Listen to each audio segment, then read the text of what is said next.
Salut peuple de YouTube et salut mon petit fil. Déjà le 5e épisode de Pat vous présente. Merci à tous d'être toujours aussi présents dans les likes, les partages et les commentaires. Ça nous fait super plaisir. Aujourd'hui on va parler d'une série courte mais intense et remplie d'action. Bref, bienvenue dans ce 5e épisode consacré à Banshee.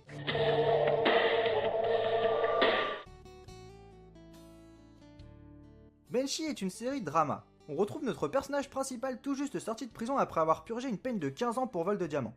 À sa sortie, il veut retrouver la femme de sa vie ainsi que partenaire dans le vol. Elle a changé d'identité et s'est cachée du reste du monde car la personne à qui ils ont volé les diamants la recherche. Grâce à l'aide d'une de ses anciennes connaissances, nommée Job, qui est un hacker, il arrive à la retrouver dans une petite ville nommée Banshee en Pennsylvanie. Quand il arrive là-bas, il se rend compte qu'elle a refait sa vie et qu'elle a des enfants. Alors qu'il boit un coup dans un bar du coin, un homme nommé Lucas Wood, futur shérif de la ville, entre dans le bar pour manger. Deux personnes entrent dans le bar et réclament la taxe au propriétaire pour Kyle Proctor, un mafieux qui contrôle tout le trafic de la ville. Le shérif tente de les arrêter mais se fait assassiner. C'est alors que notre personnage principal décide de se faire passer pour lui et de devenir Lucas Wood. Grâce à l'aide de Job, il change tous les papiers et devient le nouveau shérif de Banshee. Expert en arts martiaux et violent, il va faire régner l'ordre mais à sa façon tout en servant ses propres intérêts. On a un casting que je trouve vraiment bien adapté pour la série. Anthony Starr est le personnage principal de la série. Il incarne le shérif Lucas Wood et vous le verrez par vous-même qu'il le joue super bien. Ivana Milicevic qui incarne elle Carrie Hopwell ou Anastasia, l'amour de Lucas Wood qui est la femme pour laquelle il prend l'identité du shérif et qu'il restera à Banshee. Ulrich Thomsen dans le rôle de Kyle Proctor, le mafieux qui contrôle tout le trafic dans la ville. Frankie Faison qui incarne Sugar Bates, c'est un acteur que j'adore et il joue très bien son rôle d'ancien criminel. Lily Simmons qui incarne Rebecca Bowman, la nièce de Kyle Proctor, qui a un rôle très important dans la série. Hoon Lee qui sera le hacker dans le rôle de Job. J'adore vraiment ce personnage, il est énorme. Et pour finir, deux coups de cœur parce que je les ai trouvés vraiment magnifiques. Trieste Kelly Dunn qui incarnera la shérif adjointe pendant une longue partie de la série. Et enfin, Odette Annable qui sera Nola Longshadow. C'est une actrice que je trouve vraiment magnifique et j'adore dans chaque rôle qu'elle interprète. Banshee compte un total de 4 saisons pour 38 épisodes. Les épisodes durent en moyenne 45 minutes. Ça nous donne 102 600 secondes, 1710 minutes ou encore 28 heures. La série a été créée par Jonathan Tropper et David Skickler, qui sont également producteurs de la série avec Alan Bale, Greg Yatanes et Peter Macdissi. La série a été diffusée sur Cinemax du 11 janvier 2013 au 20 mai 2016. Passons à quelques anecdotes. Banshee avait un département de fitness qui fournissait des coachs personnels aux acteurs pour se mettre en forme dû aux exigences physiques de la série. Lors du premier jour de tournage, Anthony Starr s'est blessé sur la première scène de combat. Il a dû avoir 13 points de suture et ils ont dû numériquement effacer un gonflement sur sa lèvre. La première saison n'a pas du tout été tournée dans l'ordre. Par exemple, l'épisode 4 a été tourné avant l'épisode pilote. Et pour finir, chaque épisode de la saison 1 comporte une scène post-générique, donc attendez bien la fin du générique pour quitter l'épisode.